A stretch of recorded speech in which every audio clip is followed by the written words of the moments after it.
경쾌하면서도 웅장하고 쫓고 쫓기는 레이싱. 한 번 그 매력에 빠지면 헤어나올 수 없다고 하죠. 그중에서도 국내 F1이라 불리는 슈퍼레이스가 원탑이라고 할 수 있습니다. 그리고 그 레이스가 힘차게 막을 올려 팬들을 설레게 하고 있습니다. 오늘은 슈퍼레이스 개막전의 우승자를 모셨습니다. 국내 레이싱의 전설, 지금 바로 만나보겠습니다.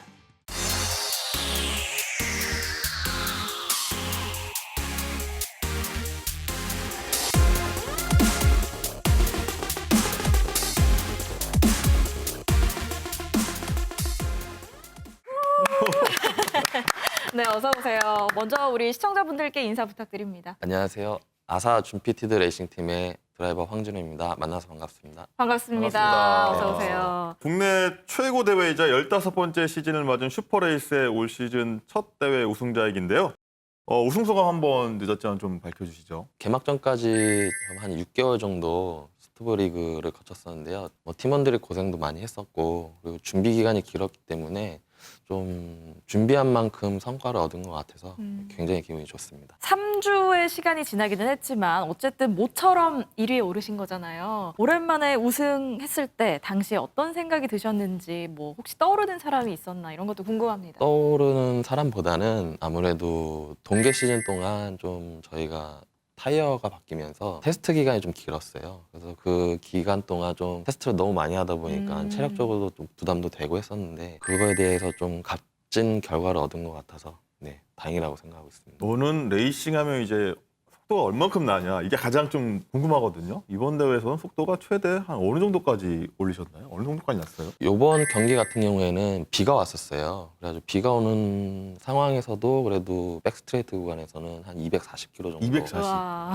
나왔고요. 근데 저희 레이싱카는 아무래도 직선 스피드보다는 네. 코너링 스피드가 빠르기 때문에 이제 거기서 좀 차이가 많이 납니다. 코너링은 어느 정도까지 나요? 일반 분들이 상상하기 힘든 정도의 스피드예요. 뭐 이렇게 고속도로는 좀 완만하잖아요. 네. 근데 저희 서킷은 좀 되게 R값이라고 해서 경사가 이렇게 되게 급한데 보통 뭐 그런 코너에서도 뭐 150, 160km 150이요? 돌아 나가니까 잘 안 그런데 들리지는 그러니까 않아요. 안 튕겨 나가나요? 그래서 이제 스핀을 그래서 많이 하기도 합니다. 그래서 좀 스피드가 오버돼서 좀 스핀을 하는 경우도 생기는데 이제 그런 거를 잘 컨트롤해서 나가는 게 아무래도 레이싱의 묘미가 아닐까 생각하고 있습니다. 말씀하셨다시피 이번 대회 좀 비가 내려서 좀 미끄럼 방지 대비 차원에서 많이 노력을 하셨을 것 같은데 말씀하셨다시피 특별한 타이어를 준비했을 것 같은데 어떻게 준비를 하셨던 건가요? 시합할 때는 좀 마른路面 컨디션에 쓰는 드라이 타이어 그리고 비가 오게 되면은 이렇게 패턴이 있는 웨트 타이어를 쓰는데요. 이번 경기 같은 경우에는 비가 왔었기 때문에 이제 또 개발이 된 이제 웨트 타이어로 해서 이렇게 시합을 하게 됐습니다.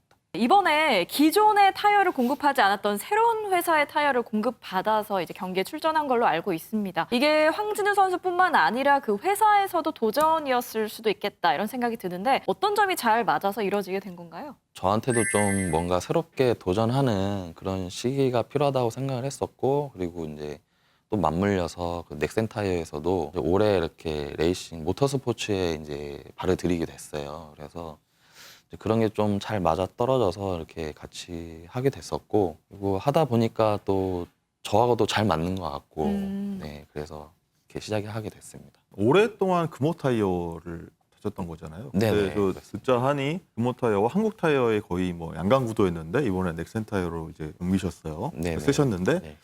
이 부분은 되게 이제 구도를 좀 깨는 약간 그런 이렇게 분위기로 가는 건가요? 아무래도 거의 이제 10년 넘게 한국 타이어, 금호 타이어가 그 이제 양강 구도로 이렇게 경쟁을 하고 있었는데 이제 올해 넥센 타이어가 처음 이제 발을 들이게 된 상황이었거든요. 근데 이게 전 세계적으로도 봤을 때 유례 없는 상황이기는 해요. 뭐 타이어 회사가 처음에 모터스포츠에 들어와서 바로 우승한다는 것 자체가 제가 알고 있는 상식선에서는 거의 없거든요. 없다고 알고 있거든요. 근데 요번에 아무래도 좀 이제 우승을 하게 되면서 좀 파란이 많이 일었던 것 같아요. 축하 전화도 많이 받고 넥센 타이어 관계자분들도 너무 좋아하시고 네, 이렇게 좀 경사가 났다고 표현해야 되나요? 아하. 정말로. 장비와 기술 이렇게 말씀 듣다 보니까 어느 정도 이 비율적으로 중요한가가 좀 궁금하거든요. 제가 이 레이싱 잘 몰라서 레알못이라고 하죠. 좀 네. 자세히 좀 설명 좀 부탁드릴게요. 뭐 레이스가 이제 어느 정도 좀 선수층이 이제 올라오다 보면 실력은 거의 다 비슷한 것 같아요. 드라이버 실력들은 다 비슷한데 이제 거기서 차량의 성능이라든가 이제 가장 크게 특징적으로 이제 중요한 게 타이어. 아무래도 타이어가 저는 제일 중요하다고 생각하고 있고 레이스의 100%의 뭐 그런 게 있다고 하면 60, 70% 정도는 타이어 성능이 그 정도예요? 네, 비중을 차지한다고 저는 생각하고 있습니다. 현재 이제 뭐 6000 클래스 드라이버들은 뭐 운전 실력이 다 거의 비슷하기 때문에 거기서 조금 운이 많이 따라주는 드라이버한테 그날에 또 뭐 우승할 수 있는 좀 기회가 주어지지 않을까 그렇게 생각하고 있습니다. 사실 CJ 슈퍼레이스 하면 국내 최고 대회로 꼽히는데요. 아무래도 코로나 때문에 코로나 이후에 관중이 하나도 없었습니다. 이제 거리 두기가 좀 완화되고 관중 입장이 허용이 되면 관중분들을 많이 불러 모으게 될 텐데 그분들을 위해서 이런 대회다 소개 한번 해주시죠. 슈퍼레이스 대회가 벌써 올해 15년 차 된 걸로 알고 있어요. 그리고 2007년도에 제가 그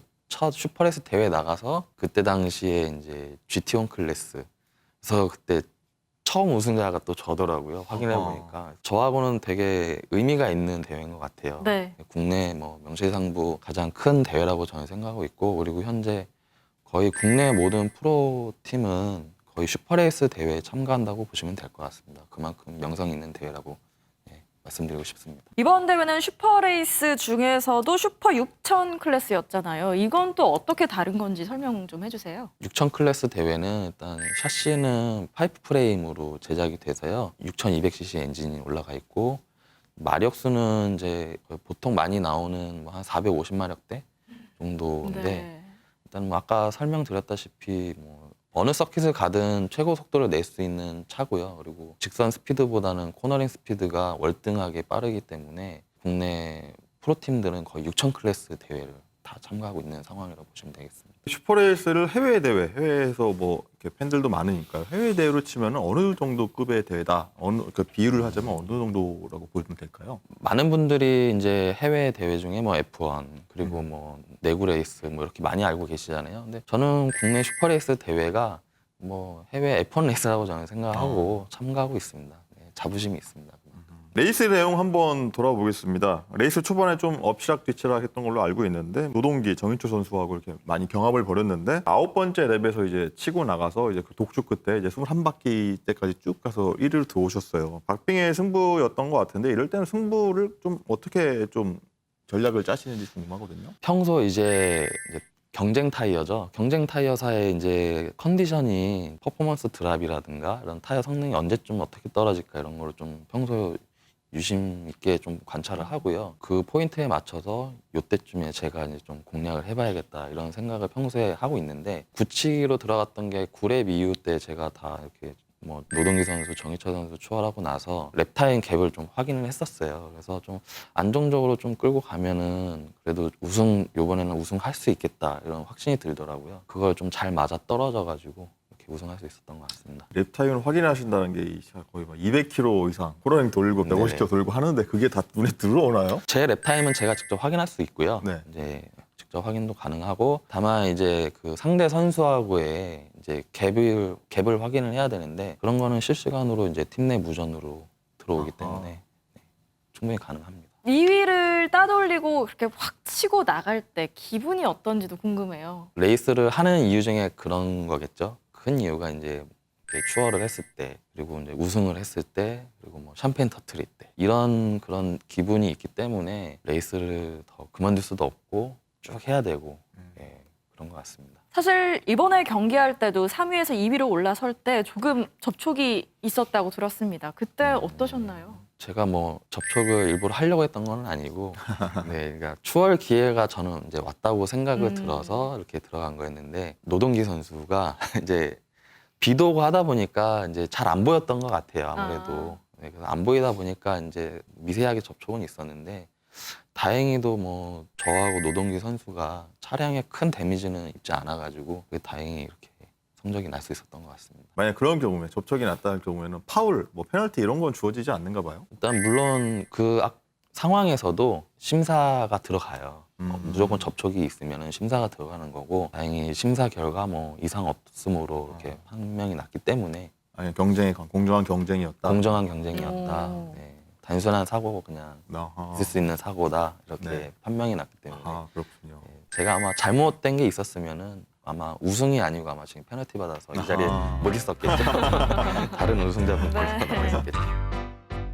슈퍼레이스에 혹시 출전할 수 있는 레이싱카의 조건도 있지 않을까 싶은데요. 어떤 게 있을까요? 선수로서 필요한 자격 조건이 필요하겠죠. 뭐 선수 라이센스를 먼저 발급을 받아야 되고요. 그리고 시합을 나가기 위한 이제 본인이 참가하고 싶은 카테고리의 차량이 필요하고요. 그리고 그 차량을 좀 뭐 정비도 해주고 메인터너스를 해줄 수 있는 팀이 필요할 것 같고요. 그런 조건들이 갖춰지면 슈퍼레이스를 통해서 그냥 뭐 참가 신청해서 시합을 나갈 수 있을 거라고 생각합니다. 구체적으로 그 차의 조건은 뭐가 있을까요? 차의 조건은 슈퍼레이스 그 규정 안에 그 규정에 맞게끔 차를 준비를 해야 돼요. 그래서 그 차량을 준비를 하려면 그래서 팀이 필요한 거고 팀에서 규정에 맞게 차량을 맞춰주면은 이제 거기서 이제 드라이버로서 활동을 하면 되는 거겠죠.